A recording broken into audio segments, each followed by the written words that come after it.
All right, ladies and gentlemen, welcome. This is the Snake Sports Talk Show. Wherever and however you may be watching and listening today, Instagram, Twitter, Facebook is where you can like and follow me on all social media platforms. Also, subscribe to the YouTube channel for the Snake Sports Talk Show and the Spotlight Sports Network.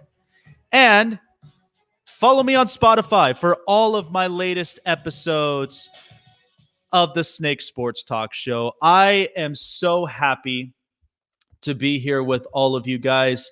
I know for the last couple of days, and I'll break this down before I start the show. I know it kind of felt like I was a little bit MIA for the last couple of days, but I'm so thankful for every single one of your guys' patience and, of course, your guys' love and support for the show. I really, really do appreciate it, you guys. And here's what I will say here just before I start the show. These last couple of days, and I know with all of us, we have been dealing with this pandemic. We have been dealing with the COVID-19. And I hope that each and every single one of you are safe and healthy, and we are going to get through this together. But the last couple of days have not been easy for me. And I know one person as well, as I also look at these chats. I appreciate it. The one person knows. These last couple of days have been crazy. But at the same time, there has been a lot of clarities and there have been a lot of challenges. And it's been eye-opening for the last couple of days. And I apologize for a lot of people for not posting and not doing live streams for the last couple of days. We had an incident in our in my family. And I'm very, very glad that a lot of things have been resolved, but it's now a new challenge that we're walking into. My father, I am sure, is watching this live stream. And also, too, I will be recording this for my podcast show. But my father, on Easter Sunday, suffered a stroke. And it was one that really caught me by surprise. Not sure exactly what could have happened or what could have been the outcome. And it was tough. It was tough the last couple of days. There have been days where I felt like I wasn't getting enough sleep and, trying to do exactly what I could. But throughout it, I've been keeping my head up and I've been doing exactly what I could to try to, come up with new ways to keeping my mind focused and just continuing to strive through. One of the quotes that I will say that my father had always told me is that it's one of my favorites. And this is one that was said originally by Sylvester Stallone. You all may know the movie. But he said specifically, life itself is not full of rainbows and sunshine. The world itself can be a dirty place, and it will beat you to your knees if you let it. But here's the thing, and what we all have to understand even going through this pandemic. It's not about how hard you hit. It's about how hard you can get hit and continue to get back up, keep your head up, and keep moving forward. Because that's what we're all here to do. We're here to kill off a virus that has taken so many lives, but at the same time, a lot of us have, it all kind of opened our eyes to what we should do better as a nation. And I appreciate everybody. I appreciate the medical staffs here in Southern Nevada for taking care of my father as well throughout this process. And I will tell you, my father is home, safe and sound. There are a lot of new challenges that are coming through here, but I guarantee you, and I know he's watching, and the one thing I will say is right side, strong side. We will get through this together. And I'm very, very glad that he is home and he is healthy and he's going through at least therapy as well. And so these are brand new challenges for him myself, and for my family. So I appreciate all of my friends and family out here who are watching or listening to this show. I appreciate all of your love and support. And these next couple of days, we'll get through this together. So with that being said, I also want to give a shout out here to the Spotlight Sports Network. This has been such a great opportunity. And for those who are loyal fans to the Snake Sports Talk Show as well, this has now become a brand new home for myself and for all of the content that I post up. And I work with great colleagues. I work with Darian of the Spotlight Raiders Talk. I work with a lot of great innovators, YouTubers, podcasters. You all know who you are, and I appreciate the opportunity. So I can't wait to get this started. But with everything said, let's get this show on the road. So here's where I will shift to this. So Thursday, the NFL draft is here. And we have seen a lot of picks that have caught our attentions and have surprised us. Lots of picks that have, in a way disappointed us. So I've been breaking down all of these picks from Thursday night all the way until we have the fourth round as well today. This is draft day number 3. And they've all been interesting. All been interesting picks. The one thing that I will say, because the obvious ones was Cincinnati not getting rid of that number 1 overall pick to getting Joe Burrow. And listen, I understand an Ohio kid. He's Ohio faithful. I get that. But here's the other thing that I will say too. Cincinnati needs a lot more work than just a franchise quarterback. The offensive line is not healthy enough, and you're stepping into the ring next season in a division where the Browns, the Steelers, and the Ravens all have top-tier defenses. And that offensive line can't contain them all.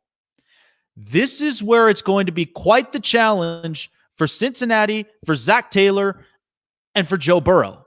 Because we all know, watching Joe Burrow at LSU, how calm and how patient he was in the pocket. This is where it's going to be quite the adjustment for a guy like Joe Burrow. And, for Cincinnati, because of the type of organization that they are, they're not an attractive organization. They've had a lot of different mishaps over the years, and not a lot of players have stayed healthy. And absolutely, the Bengals do need an offensive line. I agree, because that's exactly what needs to happen. This is why I said before, when I was off the air and I was talking to my colleagues about this, I said, listen, the Miami Dolphins have the most draft capital in this draft. And they are asking the Cincinnati Bengals for the number 1 overall pick. And what they were willing to give was 3 first-round picks. I said this. If I'm the general manager of the Cincinnati Bengals, what I would have done personally, I would have gotten the best tier offensive lineman in the draft. I would have maybe gotten a chance to going and getting Jordan Love and keep Andy Dalton for 1 more year. And then maybe I might use that 3rd pick to either get another offensive line or maybe even get a tight end in this draft. So the Bengals currently, they have Joe Burrow, and they ended up drafting T. Higgins, a wide receiver. I don't understand why, but I think that would be interesting. But all these other picks that I was really impressed with, we knew Miami throughout this whole time they were tanking for Tua. That was not going to change. And shout out to Key in the building as well, as she's here in the live stream as well. Follow and subscribe to that YouTube channel as well. But the thing about Miami, they're a rebuilding franchise, but here's what people kind of missed the ball on. Miami is not terrible. Everybody thought they were going to tank massively. But if you watch the last 5 games of the Miami Dolphins, the defense got better. Brian Flores was able to turn this thing around. They're doing really, really good. And they've earned the right to have a quarterback like Tua. And Tua brings a lot of energy and hype into this Miami organization. This is one that I think in the AFC East, where you've got the Jets defense and you've got Buffalo's defense, we're not sure about, New England, New England did lose a couple of pieces, but they have a tendency where they find ways to toughen themselves up and become a really good team. But Miami has an opportunity. They got a quarterback. They got an offensive lineman.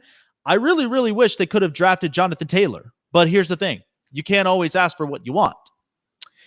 To me, and I don't always say this, but to me as a Charger fan, and I'm not throwing my fandom here on this network, but I was really impressed with what the Chargers have done, and Tom Telesco is a smart general manager. There have been a lot of smart general managers in this draft. Tom Telesco is one of them.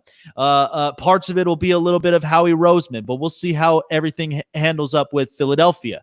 And another one too, Chris Ballard. Chris Ballard's not playing around in Indianapolis. He's making moves possible to making the Colts bigger and better than ever in the AFC South. But the Chargers, I thought, did something really interesting. They did get their future franchise quarterback in Justin Herbert. I love the pick. And Justin Herbert, and here's what a lot of analysts didn't really like about it, is the fact that, yes, he could throw a deep ball, but they're saying there may be tendencies he might throw picks. If you look at highlights of Justin Herbert in Oregon, he threw for a lot of touchdowns and he threw for less picks. You are looking at a 4.0 biology major, a smart kid. And he's smart enough that he knows he can sling it, but he also knows when not to sling it and not create any more problems for the offense. So I don't understand why some analysts didn't really like so much of Justin Herbert, but to me, I love it. You got wide receivers who are capable of going downfield like Mike Williams and Keenan Allen, and they're real good route runners. But there are some adjustments that I think can be made. But I've made this point. I think Justin Herbert could be starting in week 8, week 9. Give it that time. He's smart. He will figure out the playbook. And then also getting Kenneth Murray from Oklahoma, an Oklahoma product who, honestly, when I watched his highlights, this is a guy I could probably put in the same room as a Darius Leonard and one of those high-octane tackling linebackers. This is a guy who could get after the running back, get after the quarterback, and he brings a lot of juice. I like Kenneth Murray. I think that he's a very good linebacker as well, outside of Isaiah Simmons and some of these linebackers that were taken in the draft. He's definitely one I wouldn't have slept on. Like, not even close. But here's one interesting thing, and I know someone pointed this out as well. The Green Bay Packers drafting Jordan Love. You know, I said this to my colleagues. I said this, and here's where I will remind everybody. Think of it this way. Go back in time. When Green Bay drafted Aaron Rodgers, NorCal kid, and the quarterback was Brett Favre, and Brett Favre was 35. Aaron Rodgers is currently 36. You know what Aaron Rodgers is coming off of? He's coming off of a year where his quarterback rating was the worst in his career at 83. Not slinging the ball as much and throwing the ball away at least close to 9 out of 10 times. Not making certain plays happen. And 3 collarbone surgeries. Absolutely. 3 collarbone surgeries. And this is one where Green Bay's freaking out because they're like, why are they drafting a quarterback? You're supposed to help Aaron. You're supposed to give him an offensive line and give him some offense. What? We know losing Brian Bulaga was a hard loss, but you're telling me that they need more help for Aaron? Aaron Jones was coming off of a year where he was hell of a running back, runs and catch. Without Devontae Adams, I could tell you this. The Packers would not be efficient. And yes, Devontae Adams is the only one that he's got to throw to. Look, don't give me Allen Lazard and all these other young wide receivers. Look, I've said this multiple times. Aaron Rodgers has not had the same production when he had Donald Driver, Greg Jennings, Jordy Nelson, a little bit of Randall Cobb. But we also know, too, that they get these these tight ends, and he doesn't throw to tight ends.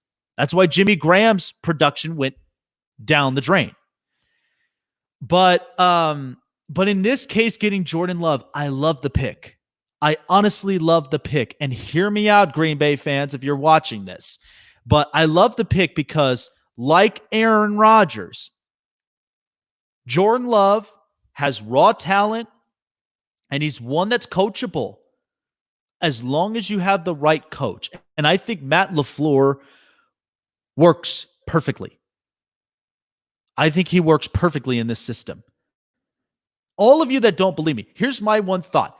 Watch Jordan Love's highlights in his junior year. We've all been saying this, that if Jordan Love got drafted last year at a junior year, his production and his and I think his grade would have gone up much higher. But because of the fact he stayed till his senior year, the coaching changed at Utah State, and he wasn't the same productive quarterback. But this is not all on Jordan Love.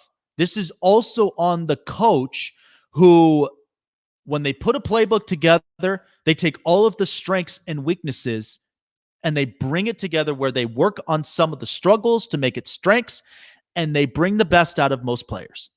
Think about it. I mean, here's what's interesting, and I'll talk about this later because I think Chris Ballard is such a smart general manager, and I'll tell you too coming up.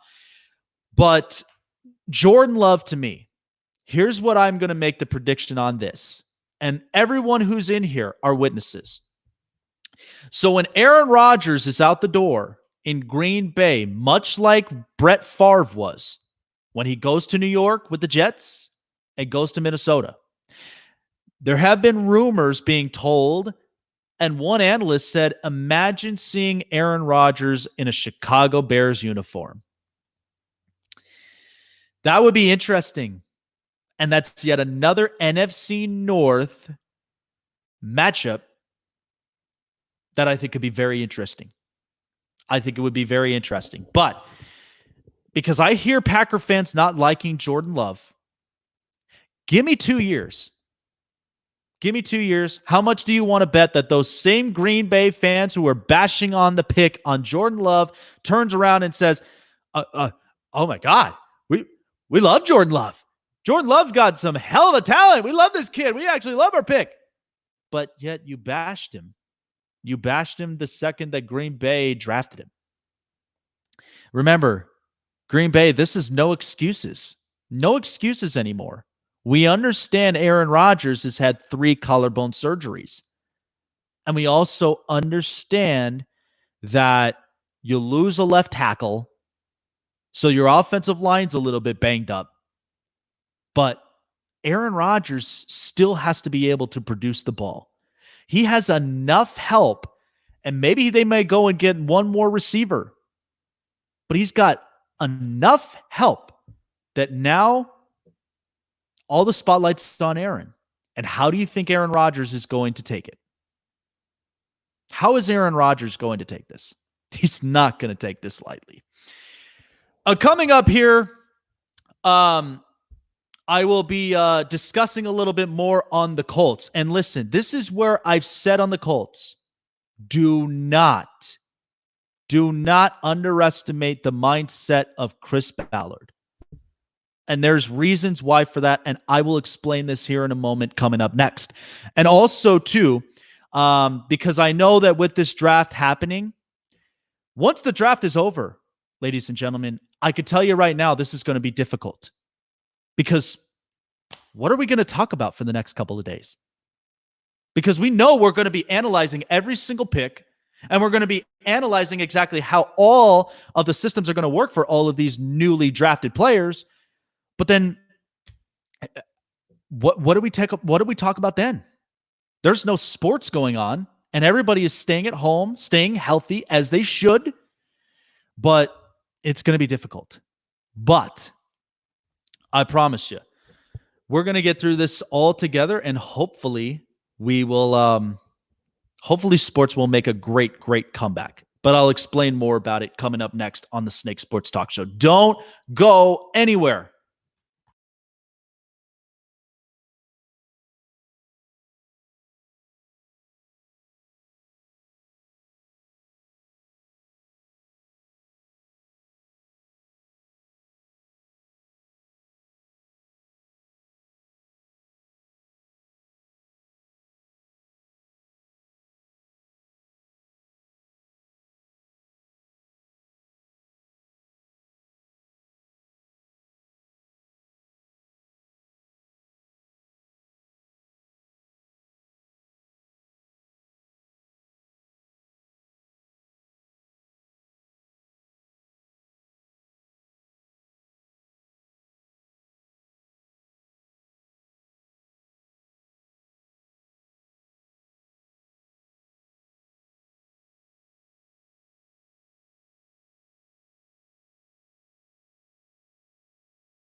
By the way, if you are just now tuning in here to the Snake Sports Talk Show, we are live on both the Snake Sports Talk Show live feed and we're also live on the Spotlight Sports Network.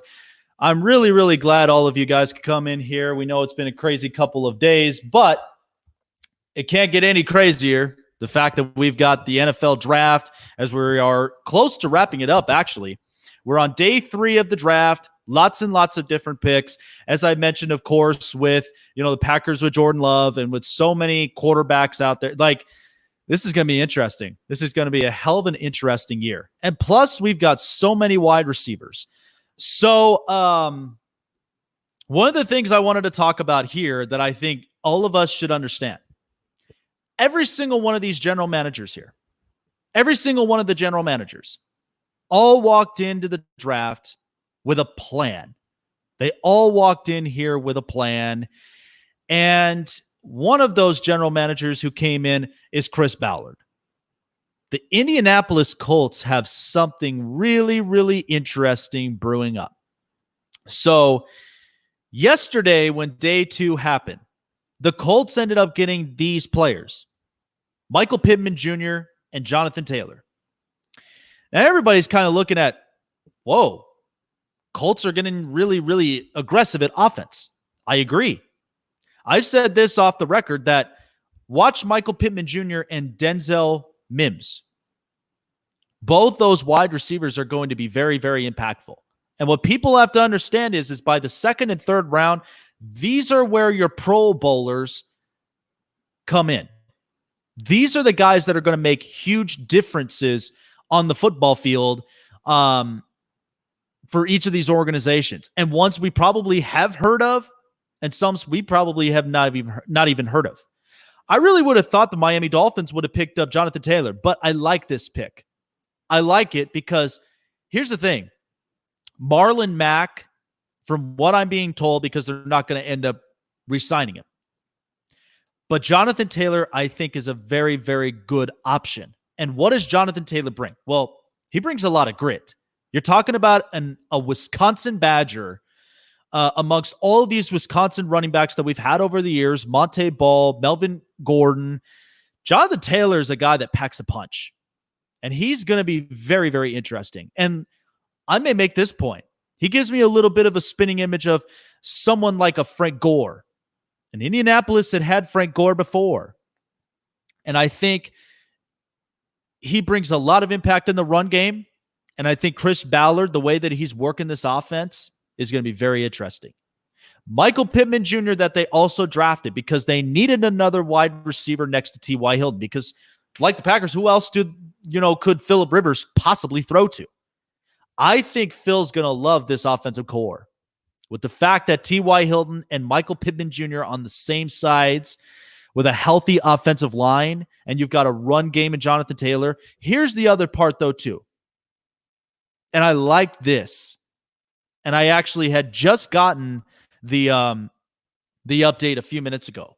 The Indianapolis Colts drafted Jacob Eason, the quarterback from Washington. What does Jacob Eason possess? Like Aaron Rodgers, he has a great arm. He's got a really, really good arm. Not afraid to sling it. Here's what people have to understand watching his highlights in Washington. I mean, the kid's got a great arm. But the problem of it is he has a tendency where he makes some mistakes. Throws it, slings it, hopes somebody catches it. But then there are times where those balls get picked off. I think this was interesting of Chris Ballard. Like this to me, I think was this was like a ghost pick. And the reason why that I say that is because everybody would ghost Jacob Eason and Jake Fromm out of this draft, and they go into the 4th round of the draft, and now Jacob Eason is a Colt. And the reason I like this is because think about it this way. Chris Ballard, smart general manager. You got to think of the head coach. Frank Reich, he was a former quarterback, and he was also playing alongside guys like Jim Kelly. Frank Reich had a lot to say about Phillip Rivers when he signed with Indianapolis on that 1-year deal. Great things. Here's the other thing. I think he could potentially help a guy like Jacob Eason. the reason I say this, and hopefully Jacob Eason will get this, is that with his decision-making as a quarterback when he was in Washington, I mean, Chris Peterson is a hell of a coach. Don't get me wrong. But some of the decisions that Jacob Eason had made were decisions he thought was best, but didn't work out right. I think Frank Reich will adjust his game much, much better. And I guarantee this, give this maybe 2 years, maybe even the next year, potentially, because he's gonna be sitting for a year. He's going to be sitting for a year, learning most of the playbook. He's going to learn under Phillip Rivers, might, take away all this mistake-prone stuff and the unathleticism. But wait in 2 years. I think the Indianapolis Colts are going to be something very, very interesting in the AFC South. You have to think about the division that they're in. The Texans, we don't know what Bill O'Brien's doing. You got the Titans, which everybody's hoping Ryan Tannehill stays solid. We know their run game's going to be great. They got a really good offensive line. They may go and get a tackle to fill in the hole that they lost with Jack Conklin, and they're going to fix up that defensive line with Jarrell Casey gone. And then you have the Jaguars, which the Jaguars went defensive in this draft. But this is where that I have said to multiple people, and I've even said to my colleagues, do not underestimate Chris Ballard in some of these drafts. He has made drafts that people, some of them have overlooked. But you have to think about it. Quentin Nelson was a hell of a splash. He's a Pro Bowl guard, a Pro Bowl tackle. And Darius Leonard is a tackling machine at linebacker. This is a guy who brings a lot of hype. I think, to me, that if they fix a little bit more of the secondaries, I think the Colts will be right back to where they are. A playoff caliber team. Team that I think most people sleep on, that may not make the playoffs, but I guarantee you, give it about 2 years. I think this is the right fit for Jacob Eason. And I truly, truly believe that in this position, I mean, the Colts are going to be interesting. There's a lot of interesting teams that have come out of this draft. Here's one that I'll even break down as well. The Jalen Hurts pick. I thought that was interesting. And a lot of Philadelphia Eagle fans, some of them that are kind of like, why are we drafting a quarterback? Or some that are thinking, oh, okay, maybe this is an insurance plan. I like it. Because here was the other point that I was making. I was making it earlier about Cam Newton. Cam Newton, I thought, would have been a beautiful fit for Philadelphia. Because what has Philadelphia done in the past? They were built upon speed. We've seen it before. Michael Vick was a guy that was built upon speed, and he also had a hell of an arm. And so for Philadelphia to bring in Jalen Hurts, this is the way that I look at it. And I spoke to a colleague of mine who is a die-hard Eagles fan. I see my colleague there, Key, in the building as well. I mentioned this. I think Jalen Hurts was drafted there for a reason, because everybody starts to talk about Carson Wentz not staying healthy. And here's the other option. What's the other option that the Eagles have? Sudfeld? I don't think he's capable of being the best backup for Carson Wentz, in my honest opinion. But Jalen Hurts has a lot of things that he possesses. And I said this. He's athletic like Cam. He's kind of built strong like Cam. But he's got a much better arm than Cam. I'm not here bashing Cam Newton. Do not get me wrong. I think Cam Newton's a hell of a player. But I think the way that I look at Jalen Hurts, he possesses a lot of things. And I think Jalen Hurts is a guy that, if all things fail for Carson Wentz, if he gets hurt again, I think Doug Peterson, who is a guy that has taken a lot of these players and have turned them into A- players. I mean, look at it. I mean, they had Carson Wentz was able to get to the playoffs with literally a practice squad. Everybody was hurt. And all these prospects who were C-, D+ players, they turn into A- players when they get to the playoffs. I mean, that's incredible. But I do believe that Doug Peterson's the type of guy that under his play method is going to readjust Jalen Hurts' game. And I'm okay with that. I'm okay with that. I think it'll be interesting. Time now for the hot press.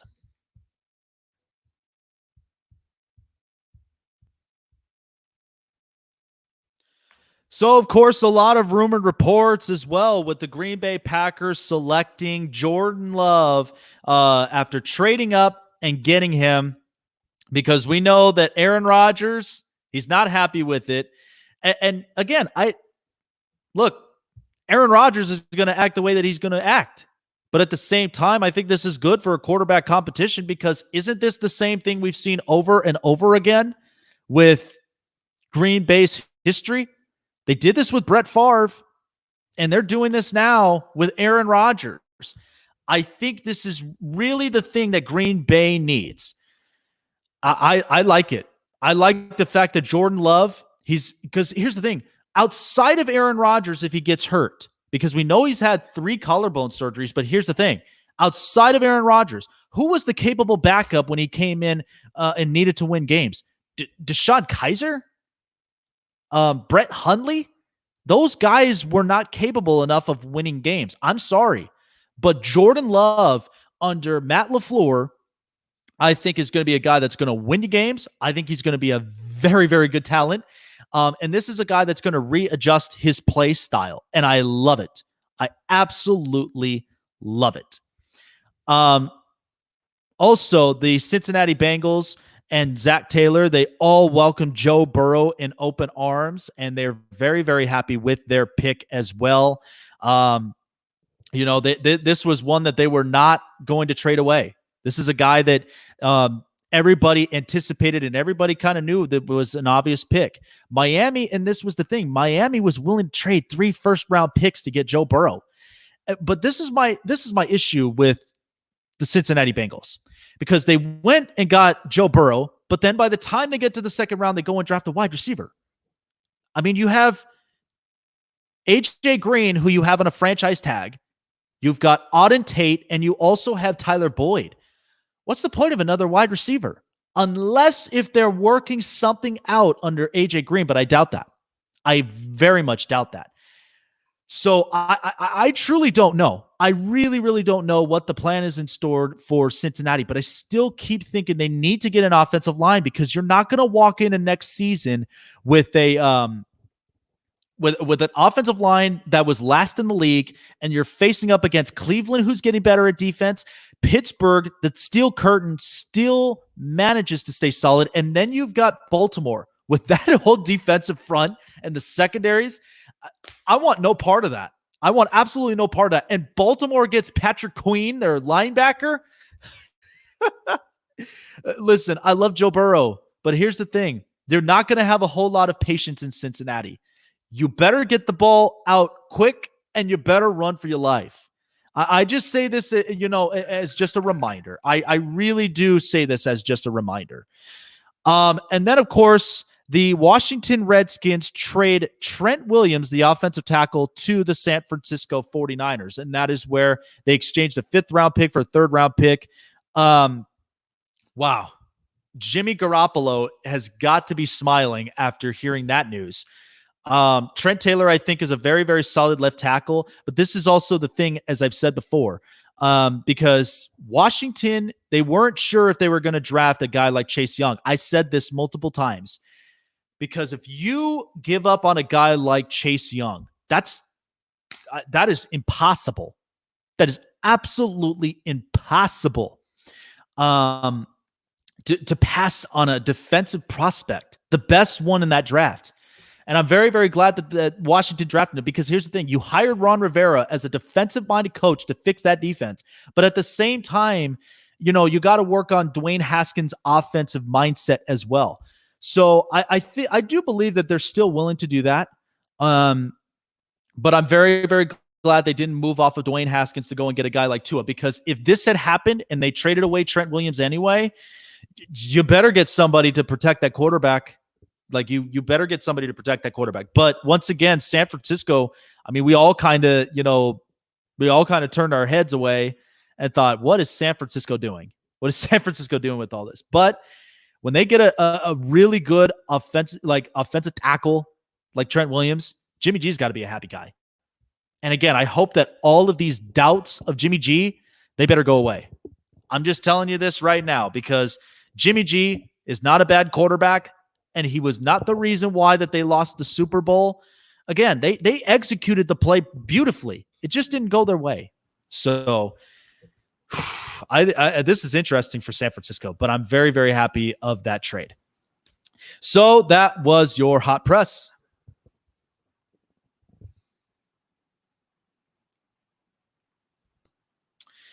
So coming up, I'm going to be explaining a little bit more on the NBA because we ended up hearing about some rumors also in the NHL about the potentiality of possibly a season coming back or playoffs beginning to start. I will explain a little bit more and what maybe could be the outcomes for just the NBA and the NHL as well. Because here's the thing. All of them need champion. They all need a champion. I mean, the NBA needs an NBA champion. And then, of course, the NHL, they need Stanley Cup champions as well. So this will be interesting. But I will explain a lot more of that coming up right after this. Don't go anywhere. Snake Sports Talk Show.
So for me, I think Justin Herbert is absolutely going to be the guy that's very impactful in this Chargers team. But here's the other thing too. Kenneth Murray, the product from Oklahoma, I think very much settles the linebacking position, which we knew, was a problem.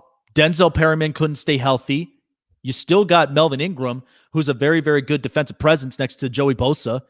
But you got to have somebody that's willing to read the quarterback. And I think Kenneth Murray is absolutely the guy to do that. And here's the other thing, too, and I just found this out.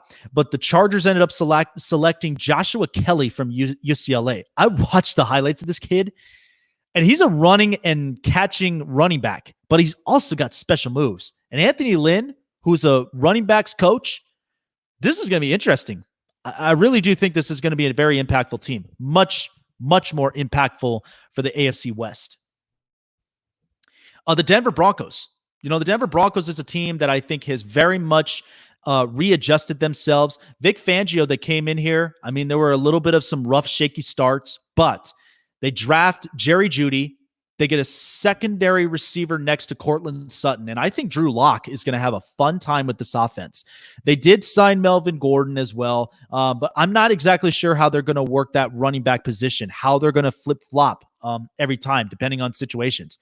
But Jerry Jeudy is definitely a great route runner, much like Henry Ruggs and CeeDee Lamb. And Judy's very impactful. So I think Drew Lock, and I'm a fantasy football guy, but if you take a guy that I think is going to be worth every penny you spend and a guy that you draft in fantasy football, watch his numbers go up. This Denver team improved their defenses, and this was a team that finished up the last couple of their games they had some solid wins. So Denver's not a team that I would shake my head at, because this is a team that can be very defensive with Vic Fangio, but also a team that can be very impactful in the offensive side. Now, the offensive line does need to be addressed, but I think they're going to do that later on here in this draft. The New York Jets. And I know a lot of people are all thinking, the Jets, how? Well, getting Mekhi Becton was a very, very good pickup for the Jets, and getting Denzel Mims. I mean, they fixed their tackle position, so Sam Darnold's not running for his life anymore. I mean, this is a team that, the offensive line got banged up miserably, and Sam Darnold, everybody just looks at and just thinks, is he really a franchise quarterback? Absolutely he is.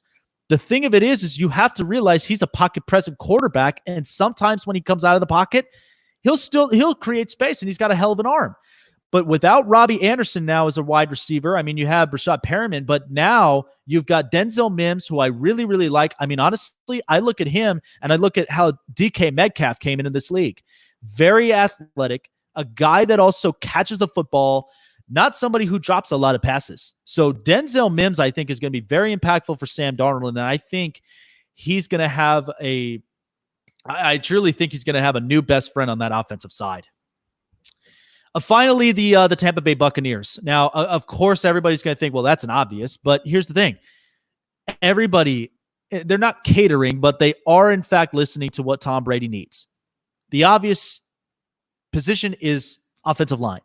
They get Tristan Wirfs, huge kid out of Iowa, and that's enough protection for a guy like Tom Brady to be impactful. So I truly do think that the Tampa Bay Buccaneers, because of all the players they added out of free agency. I mean, it's a team I think can make the playoffs. Everybody's been talking about Super Bowl, but I think Tampa Bay is going to be very, very impactful, but we'll see when the season starts. So these are the teams that I think are going to have a little bit of some struggles here as we get into the next season. Me personally, I know the Jacksonville Jaguars are going to have some struggles, but that's an obvious, because the fact of, the offensive line and, trying to protect Gardner Minshew. Now, they did go heavy on defense, so that is somewhat of a plus. But I don't see them being a very impactful team. We all know this. I think that this is a rebuilding franchise, and we don't even know if they're going to be a franchise for long. Jacksonville got rid of a lot of people. A.J. Bouye, Jalen Ramsey, Calais Campbell, and then you still are holding on to Yannick Ngakoue, which he's hoping for a brand new contract, but we're not sure if Jacksonville's going to pay all that money. So I think this is a team that may be taking a step back, but very much not impactful for the most part.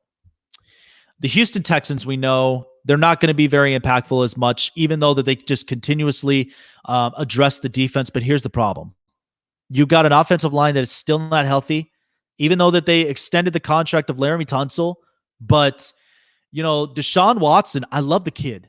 I honestly do. There has been times where it's been tempting for me to pick a guy like Deshaun Watson in the draft or for fantasy football. Seriously. Like, this is a guy that I love his skills, but again, if you don't address and you don't fix that offensive line, like, I don't know what Bill O'Brien's trying to do. If he's walking into a season where he's got all these wide receivers hurt, they can't stay healthy, and then now you got an offensive line that now is causing Deshaun Watson to run for his life, I don't know. And you're just addressing the defensive problems. Like, I don't know what's going on here with Houston.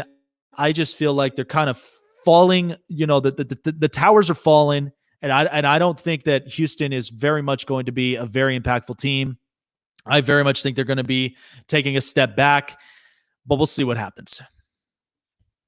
The LA Rams. Now, they did, in fact, pick up the one running back from Florida State, because losing Todd Gurley, here's the problem with the LA Rams. You pay all these guys early. You don't like all the players. You love these players. Wrong idea to do. Because here's the thing. Everybody realizes players do come and go, especially offensive ones. You know who's the ones that last longer? Your quarterbacks, and even part of it, your offensive line, depending on the schemes. But all these offensive players, like wide receivers, running backs, they come and go. But here's the problem. When you paid Todd Gurley too early, now you're stuck in a position where now you're getting hit with the cap.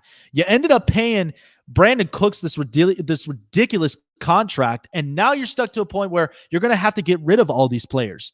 And this is, like I mentioned before, a guy that buys a lot of cars. He loves to showcase his cars. He wants to show his Tesla. He wants to show his Aston Martin. He wants to show his Bentley. But here's the problem.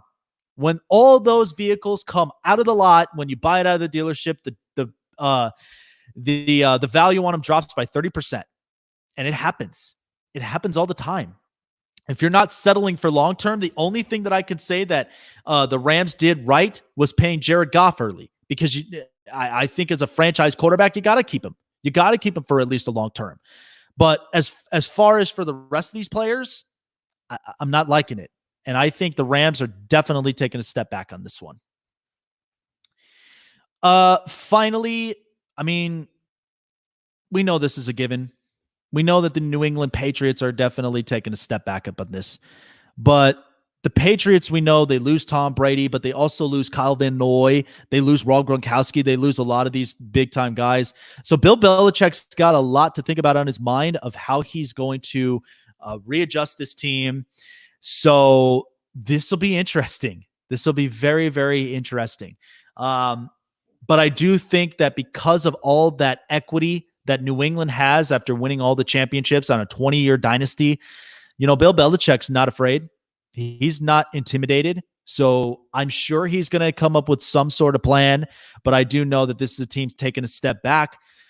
We'll see what happens. But from what I've heard and what I'm being told on sources, that if Jake Fromm falls to the 6th round, that the Patriots would draft him. And I think they should. Jake Fromm is a fierce competitor. He's a guy that has dealt with 3 body sorenesses close to where he had to go to the hospital. But this is a kid that is very competitive. I'm not sure how Jarrett Stidham is going to play out, but it just seems like if this is part of the plan to tank to go and get Trevor Lawrence, I wouldn't be upset about that, because that's kind of the New England way. They lose Tom Brady, but then they're going to end up tanking to go and get the next great thing. So I truly do think that New England, we know, obviously is going to take a step back. But again, I would watch out for next season. It's going to be interesting. So there's all the teams that I think are very, very impactful, and some that I think are going to be least impactful, even from this draft. I'm now getting rumored reports, and I'm seeing this here on the comments real quick as we wrap it up. Matt Breida has been traded to the Miami Dolphins for a 5th-round pick. And as I've said, I think the Dolphins are going to be very impactful. Now they have a running back. Now they finally have a running back.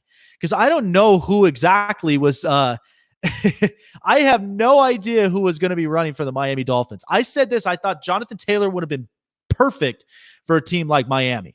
A guy that, packs a punch, in the run scheme.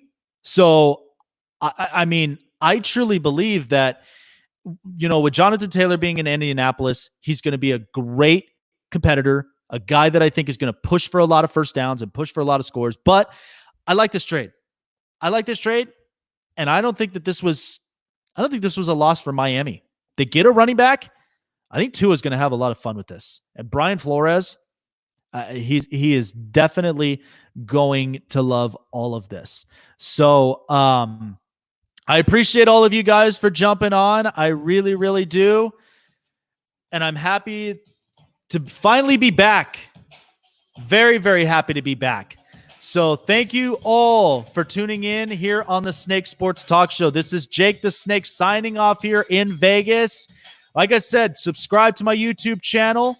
I have it also on the Spotlight Sports Network, where you can catch up on all of the latest live streams and episodes. Follow me on Spotify, and also follow me on Facebook, Instagram, and Twitter. Have a great weekend, everybody, and we will see you tomorrow.